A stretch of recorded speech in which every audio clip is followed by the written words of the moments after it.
లలిత కథ 5వ భాగానికి స్వాగతం. లలిత అత్తగారు సుబ్బలక్ష్మి చనిపోయిన నక్షత్రం మంచిది కాకపోవడం వల్ల ఇంటిని సుమారుగా 6 నెలలు ఖాళీ చేయాల్సి వస్తుంది. అందుకోసం భర్త కృష్ణ ఇల్లు చూస్తాడు. అప్పటిదాకా ఉమ్మడి ఇంట్లో ఉండడం, అత్తగారు సుబ్బలక్ష్మి చనిపోవడం వల్ల తన ఆస్తిని కొడుకులు అందరికీ సమానంగా పంచి ఇస్తుంది. ఆస్తి పంపకాలు అయ్యాక ఎవరి దారిన వారు వెళ్ళిపోయారు. లలితకి భర్త మంచివాడు కాకపోయినా అత్తగారు చివరి దశలో మారి కోడలుతో మంచిగా ఉన్న సమయంలో ఇలా జరిగి చనిపోవడం వల్ల లలిత చాలా కుంగిపోతుంది. లలిత పుట్టింటి వారు కూడా మంచివారు కాదు. ఇంకా లలిత కుటుంబం భర్త చూసిన ఇంటిలోకి వెళ్ళిపోతారు. కృష్ణ ఇంటిని 6 నెలల వరకే అద్దెకి తీసుకుంటాడు. తర్వాత మళ్ళీ సొంత ఇంటికి వెళ్ళిపోవాలి అని కృష్ణ చెప్తాడు. లలితకి ఇదే మొదటిసారి అద్దె ఇళ్లల్లో ఉండడం. లలిత పిల్లలు కూడా చాలా బాగా చదువుతారు. లలిత తన అమ్ముకున్న కట్నం డబ్బుతోనే పిల్లల్ని చదివిస్తుంది. భర్త ఏమాత్రం భార్య పిల్లల్ని చూడడు. కేవలం పిల్లల కోసం మాత్రమే భర్తతో కలిసి ఉంటుంది. ఎందుకంటే భర్త నుండి లలిత విడిపోతే రేపు పిల్లలకి పెళ్ళిళ్ళు అవ్వవు కదా, సమాజంలో చులకన అవుతాము అని కేవలం పిల్లల కోసం భరిస్తుంది. లలిత భర్త ఒక మృగం లాంటివాడు. భార్య పిల్లల్ని ఏనాడు సరిగ్గా చూడలేదు. ఏం కావాలన్నా లలితే పిల్లల్ని చూసుకునేది. దానికోసం తనకి కట్నంగా ఇచ్చిన ఆస్తిని అమ్మేస్తుంది. లలిత అదృష్టం తన పిల్లలే. ఎందుకంటే ఈ రోజుల్లో అలాంటి పిల్లల్ని మనం చూడం. చాలా పద్ధతిగా, సంస్కారంగా పెరిగారు. పెద్దల పట్ల గౌరవం అన్నీ ఉన్నాయి. పిల్లలు ఇద్దరు చాలా బాగా చదువుతారు. పిల్లలు ఇద్దరికి కేవలం సంవత్సరం మాత్రమే తేడా.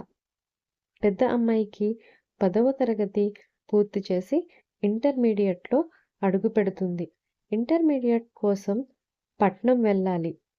లలిత అక్కడే పెద్దమ్మాయిని చదివిస్తుంది. చిన్న అమ్మాయి 10వ తరగతి చదువుతుంది. లలిత తన ఆస్తి అమ్మిన కొంత డబ్బుతో చీరల వ్యాపారం ఇంట్లోనే మొదలు పెడుతుంది. చుట్టుపక్కల వారు అందరూ బాగానే కొనేవారు. వ్యాపారం బాగానే సాగుతుంది. అలా కొద్ది కాలంలోనే తన వ్యాపారంలో బాగా రాణిస్తుంది. ఇంతలోపు లలిత అత్తగారు చనిపోయి 6 నెలలు పూర్తి అవుతుంది. భర్త కృష్ణ ఇంకా ఇల్లు ఖాళీ చేసి మన ఇంటికి వెళ్దాం అని అంటాడు. లలితకి వెళ్ళడం అస్సలు ఇష్టం ఉండదు. ఎందుకంటే అది ఒక ఉమ్మడి కుటుంబం, బాగా పాత ఇల్లు. పైగా అత్తగారు చనిపోయే ముందు ఆస్తుల పంపకాలు అవ్వడం వల్ల అప్పటిదాకా అందరూ ఒకే ఇంట్లో ఉన్న పంపకాలు జరిగేసరికి ఎవరి దారిన వారు వెళ్ళిపోతారు. ఒక ఇల్లు మాత్రం ఇంకా ఉమ్మడిలోనే ఉంది. ఎందుకంటే కొడుకులు అందరికీ సమానంగా ఆస్తులు పంచిన అత్తగారు కూతురికి ఇల్లు కూడా చాలా పెద్దది అవడంతో ఇంట్లో ఒక వాటాని ఇద్దామని భావించింది. కానీ కొడుకులకి ఇవ్వడం అస్సలు ఇష్టం లేదు. కూతురు కోర్టులో కేసు వేయడంతో ఆ ఇల్లు ఇంకా ఉమ్మడిగానే ఉంది. భర్త కృష్ణ సొంత ఇంటికి వెళ్ళడానికి సిద్ధం అవుతాడు. కానీ లలితకి ఇష్టముండదు. ఎందుకంటే పంపకాలు అయ్యాక ఎవరి దారిన వారు ఇల్లు కట్టుకున్నారు. ఇక ఎవరు ఆ ఇంట్లో ఉండరు. పిల్లలతో ఒంటరిగా ఆ ఇంట్లో ఎలా ఉండాలో ఏంటో. ఇదివరకు ఆ ఇంట్లో ఉన్నవాళ్ళు ఎవరు మాట్లాడకపోయినా ఇంట్లో మనుషులు ఉన్నారు అని ధైర్యంగా ఉండేది. ఇప్పుడు ఎవరు ఉండరు కదా అని మనసులో అనుకుంటుంది. చివరికి ఆ ఇంటికి వెళ్ళిపోతారు. 6 నెలల తర్వాత ఇల్లు ఎలా తయారయ్యింది అంటే, ఇల్లు అంతా పాడుపడిపోయి బూజులు, చెదలు పట్టేసి ఉంది. అంతా శుభ్రం చేసుకుంది లలిత. ఇంటి చుట్టూ మొక్కలు, గడ్డి పెరిగిపోయాయి.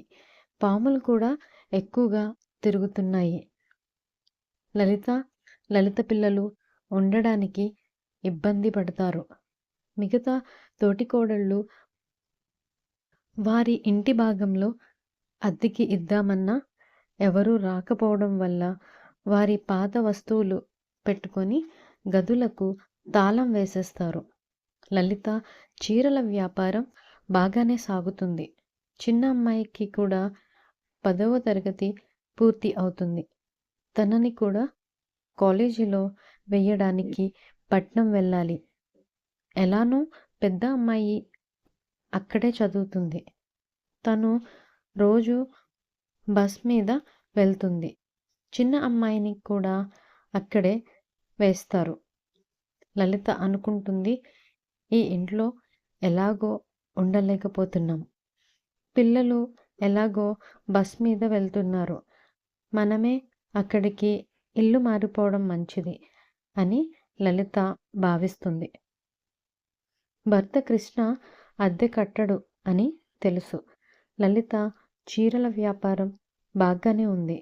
కట్నం ఇచ్చిన ఆస్తిని అమ్మిన డబ్బు కూడా ఎలానో ఉండడంతో ధైర్యం చేసి పట్నం వెళ్ళాలి అనుకుంది. ఇప్పుడు భర్త కృష్ణని ఒప్పించడం చాలా కష్టం అనుకుంటుంది.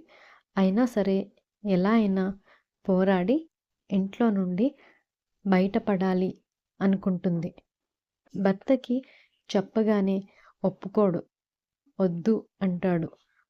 ఎలానో అద్దె కూడా తానే కట్టుకోవాలి అని నిర్ణయించుకుంది కదా.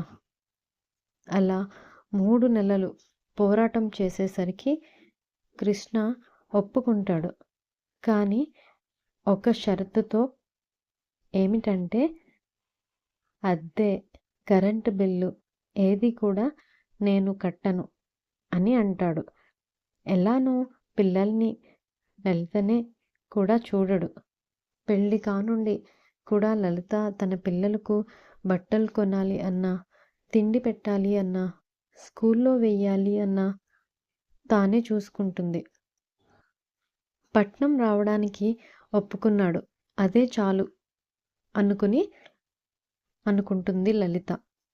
లలిత ఇల్లు మారడానికి అన్నీ సర్దుకుంటుంది. చివరికి పట్నంకి చేరతారు. పిల్లలిద్దరినీ ఒకే కాలేజీలో వేస్తుంది. ఇద్దరూ బాగా చదువుతారు. లలిత పట్నంలో తన చీరల వ్యాపారం బాగా వృద్ధి చెందుతుంది. వచ్చిన డబ్బుతో చిన్న చిన్న స్థలాలు కొంటుంది.